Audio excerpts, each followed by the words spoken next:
जननीं शारदां देवीं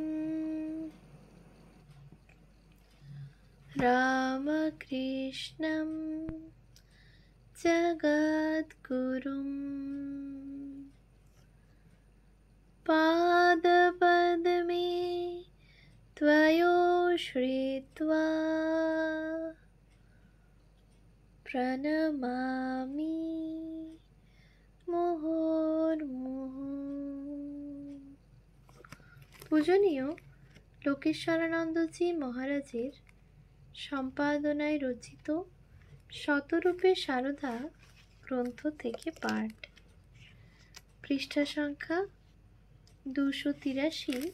মাকে যেমন দেখেছি। স্বামী গৌরীশ্বরানন্দ।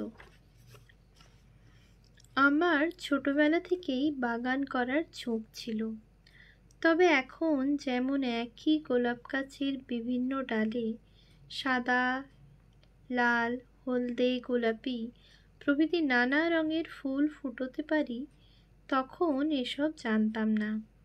কিন্তু তখন জয়রামবাটিতে একদিন মা একটি ফুলও পুজোর জন্য পেতেন না। শুধু তুলসী পাতা, দূর্বা, বেলপাতা ও চন্দন দিয়ে মা ঠাকুরের উদ্দেশ্যে বলতেন, ঠাকুর, আজ একটি ফুলও জোটেনি, এইসব নিয়েই সন্তুষ্ট হও। আমি মায়ের বাড়ির পাশে পুণ্যপুকুরের পাড়ে কিছু জুঁই, পদ্মকরবী, গাঁদা, দোপাটি, জবা, টগর প্রভৃতি ফুলের গাছ লাগিয়েছিলাম। ওইসব ফুল পেয়ে মা কত খুশি। একদিন দেখি দুপুরের বিশ্রামের পর মা জুঁই গাছের গোড়া খুঁড়ছেন। আমি এসব করব, আপনাকে করতে হবে না বলে খুরপিটি তার হাত থেকে কেড়ে নিলে তিনি বললেন, তুমিই তো সব করো, আমি জুঁই ফুল খুব ভালোবাসি কিনা, তাই এখন ওদের ফুলের সময় আসছে দেখে একটু জল দেবার জায়গা করছিলাম। যখন পদ্মকরবীর গাছে প্রথম ফুল ফোটে, মা কাউকে পূজার জন্য ফুল তুলতে দেননি।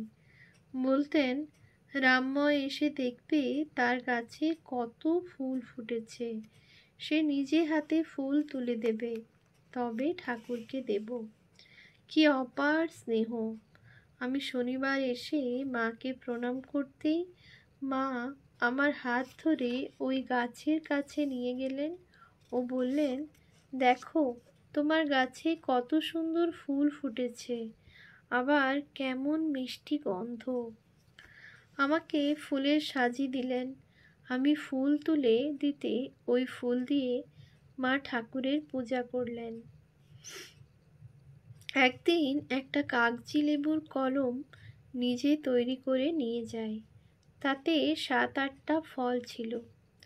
মা দেখে খুব খুশি হলেন আর সকলকে বলতে লাগলেন, দেখেছ ছেলের কি বুদ্ধি, এমন কলম করে এনেছে যে এখনই তাতে ফল ধরতে আরম্ভ করেছে। একদিন ফল সমেত একটা বড় আমলকি ডাল ভেঙে মাকে দিয়েছিলাম। মা তাতে অসন্তুষ্ট হন ও ফলবান গাছের ফল সমেত ডাল ভাঙতে নিষেধ করেন, বিশেষত আমলকি গাছের। এই আমলকি গাছটি আমোদরের তীরে ছিল। এই আমলকি গাছের তলায় পূজনীয় শরৎ মহারাজ, যোগীন মা, গোলাপ মা ধ্যান করতেন। পূজনীয় শরৎ মহারাজ গীতা পাঠও করতেন। মা আরও বলেন, আমলকি গাছের তলায় 33 কোটি দেবতার বাস। এর তলায় বসে ধ্যান জপ করলে বেশি ফল হয়। পরে ওই ডাল থেকে পাতাগুলি পুজোর জন্য রাখতে বলে বললেন, বেলপাতার মতো ওই পাতাও পুজোর জন্য ব্যবহার হয়। আর একদিন পুণ্যপুকুরের উত্তর পাড়ের বাগানে জ্ঞান মহারাজ ও আমি কতকগুলি কলা গাছ লাগাচ্ছিলাম। সকাল থেকেই কাজ আরম্ভ করি। অনেক বেলা হওয়ায় মা জল খাবার জন্য পুকুরের ঘাটে দাঁড়িয়ে আমাদের দুজনকে ডাকতে লাগলেন। আমরা যাচ্ছি বললাম। কিছুক্ষণ পরে মা আবার ব্যাকুল হয়ে ডাকতে লাগলেন। বললেন, খেয়ে নিয়ে কাজটুকু শেষ করো। আমি ব্যস্ত হয়ে পড়লাম, কিন্তু জ্ঞানদা আসতে দিলেন না। তৃতীয়বারে মা জ্ঞানদাকে ছেড়ে কেবল আমাকে ডাকতেই আমি কোদাল ফেলে ছুটে গেলাম। জ্ঞানদা আর অল্পই বাকি আছে একসঙ্গে যাবেন বললেও আমি তা শুনলাম না। মা খুব খুশি হলেন, বললেন, জ্ঞান বাঙাল, ওদের ভীষণ গো, কারো কথা শুনবে না, তুমি হাত মুখ ধুয়ে খেতে বসো। আমি খেতে বসছি এমন সময় নলিনীদি ওই বাগানের জায়গাটা নোংরা বলে আমাকে স্নান না করে খেতে বারণ করলেন ও বললেন, ছি ছি, না নিয়ে খেতে রুচবে কি করে গো? মা তাকে ধমক দিয়ে বললেন, তুই চুপ কর, ওরা বেটা ছেলে, সদা শুদ্ধ, ওদের কিছুতেই দোষ হয় না। তোর মন অশুদ্ধ, তাই ছুঁই ছুঁই করে মরিস। মায়ের কথায় আমি খেলাম। মাও খুব খুশি হলেন। তখন জয়রামবাটিতে লেখাপড়া জানা লোক খুব কমই ছিলেন। মেয়েদের মধ্যে 2-4 জন বাংলায় নাম লিখতে পারত। মা বলতেন, বাড়ুজ্যেদের একটি বৌমা এসেছে, সে কলকাতার মেয়ে, ঘড়িতে দম দিতে জানে। ঘড়িতে দম দিতে জানা মায়ের কাছে একটা মস্ত বুদ্ধির কাজ, কারণ তিনি বিএ এমএ পাশ মেয়ে দেখেননি এবং হাতে ঘড়ি বাঁধা মেয়েও দেখেননি। হারিকেন লণ্ঠন পরিষ্কার করতে পারতেন না। আমাকে বলতেন, বাবা তুমি করো, ওর মধ্যে অনেক কলকবজা, আমি পারবো না। এদিকে মা তো বর্ণপরিচয় প্রথম ভাগটি শেষ করে দ্বিতীয় ভাগের প্রথম লাইনের ঐক্য মাণিক্য ও কুবাক্য পর্যন্ত শিখতেই ভাগ্নে হৃদয় হাত থেকে বই ছিনিয়ে নিয়ে বলেছিলেন, মেয়েদের বেশি লেখাপড়া শেখা ভালো নয়, তাহলে চরিত্র ভালো থাকবে না। চুপি চুপি বেটা ছেলেদের সঙ্গে চিঠি লেখালেখি করবে ও নাটক নোভেল পড়বে। কিন্তু আশ্চর্যের বিষয়, আক্ষরিক বিদ্যা না থাকলেও মায়ের আধ্যাত্মিক বিষয়ে পূর্ণ জ্ঞান ছিল। আমি তখন ছেলে মানুষ। ভক্তেরা এবং সাধু ব্রহ্মচারীরা মাকে নানা প্রশ্ন জিজ্ঞাসা করতেন। আমার ভয় হতো, মায়ের তো কুবাক্য পর্যন্ত শিক্ষা, তিনি এসব প্রশ্নের উত্তর দিতে পারবেন কি? এরা বেলুড় মঠে গিয়ে পূজনীয় স্বামী ব্রহ্মানন্দ, স্বামী শিবানন্দ, স্বামী শারদানন্দ প্রভৃতিদের কেন জিজ্ঞাসা করেন না? তারা কত শাস্ত্র পাঠ করেছেন, কিন্তু মা কখনো বলতেন না এইসব প্রশ্নের উত্তর রাখালকে, তারককে বা শরৎকে জিজ্ঞাসা করবে।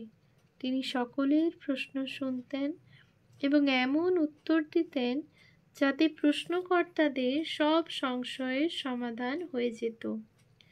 আমি ওই বয়সে প্রশ্নগুলির অর্থও বুঝতাম না এবং মা যা উত্তর দিতেন তাও বুঝতাম না, কিন্তু দেখতাম যার প্রশ্ন তিনি খুশি হয়ে যেতেন। উদ্বোধন, তত্ত্বমঞ্জরি প্রভৃতি পত্রিকা এলে শ্রী শ্রী মা জিজ্ঞাসা করতেন, উদ্বোধনে শরতের লেখা কিছু আছে? কিছু থাকলে পড়তে বলতেন। একবার তত্ত্বমঞ্জরিতে সংস্কৃতে একটি স্তোত্র প্রকাশিত হয়। আমি তা পড়ে শোনালে মা বলেন, বাংলা করে বলো। দেশিকেন্দ্রাং প্রভৃতি শব্দের মানে না জানায় এবং ওখানে অভিধান না থাকায় আমি বললাম, সব কথার মানে জানি না, স্কুলে গিয়ে পণ্ডিত মশাইয়ের কাছে বুঝে এসে আপনাকে শোনাবো। তিনি ছাড়লেন না, বললেন, তুমি যেটুকু পারো তাই বলো। খুঁটিনাটি বিষয়েও শ্রী শ্রী মায়ের বেশ নজর ছিল। একদিন আমি খাবার জন্য শালপাতায় একটু জল ছিটিয়ে ঝেড়ে পাচ্ছি, এমন সময় মা বললেন, আহা, ছেলেরা খাবে, ভালো করে ধুয়ে নাও, নইলে ধুলো থাকবে। আমার যখন শক্তি ছিল তখন আমি এক একটি পাতা ধুয়ে কাপড় দিয়ে মুছতাম। আর একদিন যখন খাবার আসন পাচ্ছি, তখন তিনি তার ঘরের বারান্দা থেকে দেখে বললেন, সিধে হয়নি। আমি একটু আধটু পরিবর্তন করার পরেও বললেন, এখনো হয়নি। আমি কোথায় ভুল হচ্ছে ধরতে না পারায় তিনি নিজে এসে ঠিক করে পেতে দিলেন। তখন দেখলাম সব আসনগুলো সমান্তরাল ও সামনের দিকটা এক সরল রেখায় হলো। একদিন এক স্বামীজি কাশী থেকে খুব বড় একটা বেল এনেছিলেন। মা ওই বেলটা তার খাটের তলায় রেখেছিলেন। তিনি নলিনীদির ঘরের বারান্দায় বসে তরকারি করছিলেন। আমিও তার সঙ্গে তরকারি করছিলাম। তা শেষ করে আমাকে বেলটি এনে দিতে বললেন। আমি অত বড় বেল কখনো দেখিনি, কাজেই কুমড়ো মনে করে বললাম, আপনার খাটের তলায় তো বেল নেই মা। মা বললেন, আমি নিজে রেখেছি, কোথা যাবে, ভালো করে দেখো। আমি আবার বললাম, না মা, বেল নেই। তখন তিনি বললেন, খাটের তলায় কি আছে? আমি উত্তর দিলাম, একটা কুমড়ো আছে। তখন তিনি হাসতে হাসতে বললেন, ওই কুমড়োটাই নিয়ে এসো। আমি হাতে নিয়েই বুঝলাম বেল। তখন মা আরও হাসতে লাগলেন। একবার পাবনা থেকে এক দাদা বৌদি এসেছিলেন মায়ের কাছে দীক্ষা নিতে। মা অকাতরে সকলকে দীক্ষা দিতেন। তাদের দীক্ষা হলো। দাদার নাম শ্রী কালীপদ রায়। তিনি স্কুলের শিক্ষক। বৌদির বয়স কম। আমার সামনে ঘোমটা দেওয়ায় মা বললেন, বৌমা, তুমি রামময়ের কাছেও লাজ করো? ও তো আমার মেয়ে গো। তখন আর তিনি ঘোমটা দিতেন না।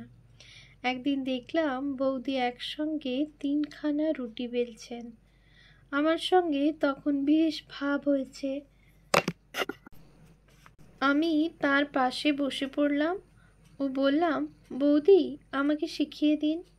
তিনি দেখিয়ে দিলেন, প্রথমে চাকিতে একটু আটা দিয়ে তার উপরে একটি লেচি দিয়ে একটু চেপে তার উপরে আটা দিয়ে আর একটি লেচি দিয়ে একটু চেপে তার উপরে একটু আটা ও তৃতীয় লেচি দিয়ে একটু চেপে ও তার উপর আটা দিয়ে এবং চাকির উপরে ভালো করে আটা ছড়িয়ে গোল করে বেলুন চালালে একসঙ্গে 3খানা রুটি ঘুরতে থাকবে। হাত দিয়ে ঘোরাতে হবে না। যখন ধার ও মাঝ বেশ সমান ও পাতলা হবে তখন 2খানা নিয়ে উল্টে পাল্টে ঝেড়ে নিলেই হবে। শিক্ষা তো হলো। অভ্যাস করতে গিয়ে দেখলাম 3খানার বদলে 1খানা হয়ে গেছে। বুঝলাম মাঝখানে আটা কম দেওয়া হয়েছে। বেশি আটা দিয়ে করতে 3খানা হলো, কিন্তু ভারতবর্ষের মানচিত্রের মতো টেরা বেঁকা হলো, গোল হলো না। বারে বারে ভেঙে করতে করতে বেশ ভালো 3খানা রুটি হলো। একদিন পুরুষ ভক্ত বেশি ছিলেন, মেয়ে ভক্ত কেউ ছিলেন না। মা অনেক আটা মাখতে দিলেন। আমি মেখে ঠেসে রাখলাম। মা নলিনী দিদিকে বললেন, নলিনী, তুই রুটি সেঁক, আমিও রামময় তোকে বেলে ঝুঁকিয়ে দিই। মা ছোট শ্বেতপাথরের চাকিতে আবলুস কাঠের ছোট বেলুন দিয়ে 1খানি করে রুটি বেলছেন ও আমি বড় কাঠের চাকিতে মোটা বেলুন দিয়ে একসঙ্গে 3খানি করে বেলছি। বেশ কাজ এগিয়েছে। এমন সময় হঠাৎ নলিনী দিদি বলে উঠলেন, পিসিমা, তোমার চেয়ে রামময়ের রুটি ভালো ফুলছে। এই না বলা, মা অভিমান করে বেলুন চাকি সরিয়ে দিয়ে বসে রইলেন। বললেন, আমি রুটি বেলতে বেলতে বুড়ি হয়ে গেলাম, আর রামময় দুধের ছেলে, গলা টিপলে মুখ দিয়ে দুধ বেরোবে, সে আমার চেয়ে ভালো রুটি বেলছে। আমি আর বেলবো না, ওই বেলুক। মা তো বেলুন চাকি সরিয়ে বসে রইলেন। আমিও বেলুন চাকি সরিয়ে দাঁড়িয়ে পড়লাম এবং মাকে বললাম, আপনি যদি না বেলেন তবে আমিও বেলবো না, আমিও চললাম। মা দেখলেন একসঙ্গে দুজনে বেললে তাড়াতাড়ি কাজ শেষ হবে এবং ঠাকুরের ভোগ দিতে ও ছেলেদের প্রসাদ দিতে দেরি হবে না। তাই তিনি বেলতে বসলেন। নলিনী দিদিকে বকলাম, দুজনে একসঙ্গে দিচ্ছি, তুমি কি করে চিনলে কোনটি পিসিমার আর কোনটি রামময়ের? আমি কখনো মার চেয়ে ভালো রুটি বেলতে পারি? তুমি কেন অনর্থক তুলনা করছো? এখন আমার বয়স 88 বছর। যখন এইসব ভাবি তখন মা কেন এরূপ অভিমান করলেন তার কারণ খুঁজতে গিয়ে শাস্ত্রে পাই এদের বিচিত্র ব্যবহার হয়, কখনো ছেলে মানুষের মতো এবং কখনো প্রাজ্ঞের মতো। অকাতরে সকলকে শিক্ষা দিচ্ছেন, সকলের প্রশ্নের সমাধান করে দিচ্ছেন, আবার ছেলে মানুষইও করছেন। ওম শান্তি শান্তি শান্তি। হরি ওম তৎসৎ। শ্রীরামকৃষ্ণার্পণমস্তু।